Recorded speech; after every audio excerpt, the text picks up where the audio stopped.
how are you going to get your content reading materials? There are a lot of ways that you can approach this.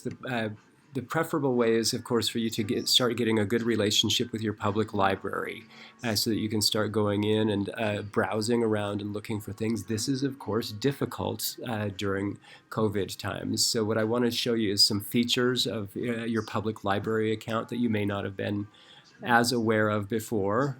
Maybe some of you have already used these kinds of things. But once I log into my library account, I'm going to have some options for gathering books. So let's just, I've got a book that I'm looking for on paper mache projects.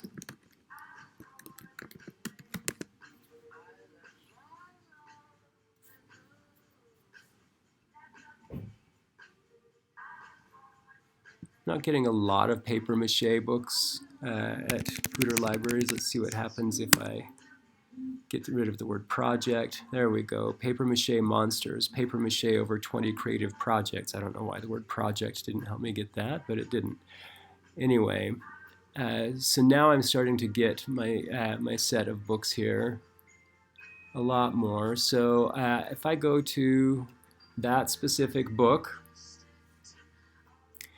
and add it to my cart, this is how it works inside of a lot of these public libraries. Now that it's in my cart, I can view my cart here, or I can view my cart here.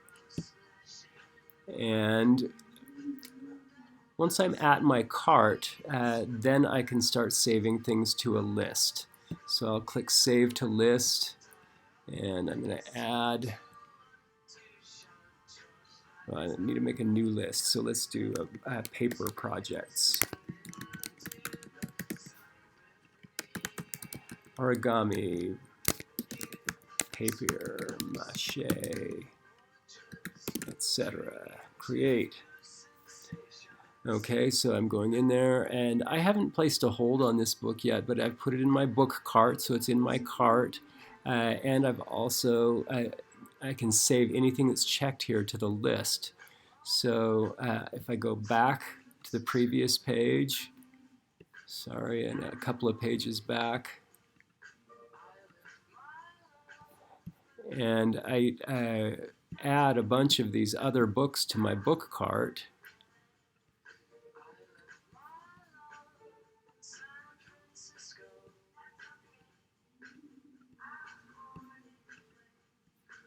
Now I'm going to view my cart. You see those books are all checked all down the row there, so I'm going to save them all to my list. Paper projects, add. So with all of this, I'm starting to just build up this sense that I can actually organize a lot of my books here on my library account. So anytime I need to check these books out, I can go back to the list that I've made and place holds on them. So I have everything checked there. If I click place hold, then the library will pull those books together for me, and whatever their policies are right now, I'm going to be able to go and pick those up at the library. Are your libraries open for browsing right now? We went to the Loveland Library last week on Friday, and surprise, they had just spot that day decided to close back down again for browsing. So not even by appointment, not even with limited access, suddenly you just couldn't go into the library again for a few days. I think Poudre libraries, some of the other libraries, have limited hours and limited numbers of people that can be in there browsing. So you want to figure out, how can I get into the library this week and spend some time looking for a lot of informational books. The other thing that I'm going to suggest that you think about is abebooks.com. If you really know the kinds of books that you want to have and you want to get those in your hands, this is a great way to get cheap books. So I'm just going to put in one of the titles from the previous video, How They Croaked. This is that book about famous people and how they died. If I click search on that, what you'll see is that many of the children's books that you want to get inside your classroom library, you can find them from these places like Gulf Coast Books, and let's scroll down and see who else we've got. Your Online Bookstore. There are these places out there that have these big clearing houses, free shipping books and so on. You see that I've got multiple copies of this book available with the book and free shipping for under $4. So in terms of getting your classroom library together, ABE Books is going to be a way for you to get these books. When they're that cheap, this is also the kind of thing that you can put together and send out with your beginning of the year supplies list. You can tell your parents, I need a copy of these books. It's almost like having a bridal registry or something where you can say, these are the books that I want for the classroom, and could some of you purchase those for us? The third thing that I'm going to go to here is I'm going to go to goodreads.com.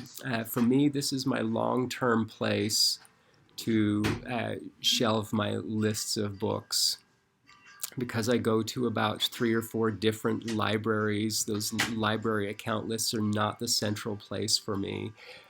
My books inside of my Goodreads account is my place to categorize and shelve my books, so that electronically I have this constant sense for what my books are in various categories.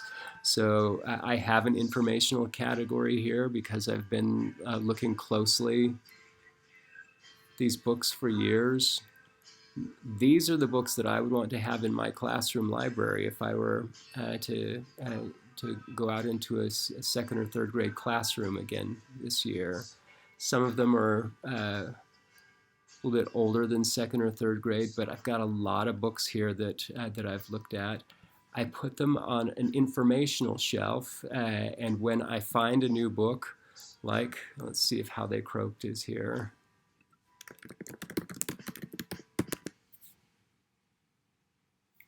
It looks like I've already got it there, but if you go to the page for a book, it's already on my shelf. This button right here is going to be the one where you can actually decide whether or not you want to get the book or put it on your shelf and so on. And this little tag right here lets you put those tags on there. So this book is in my dark books, it's in my informational books. Those are my 2 main tags for that. So interesting stuff.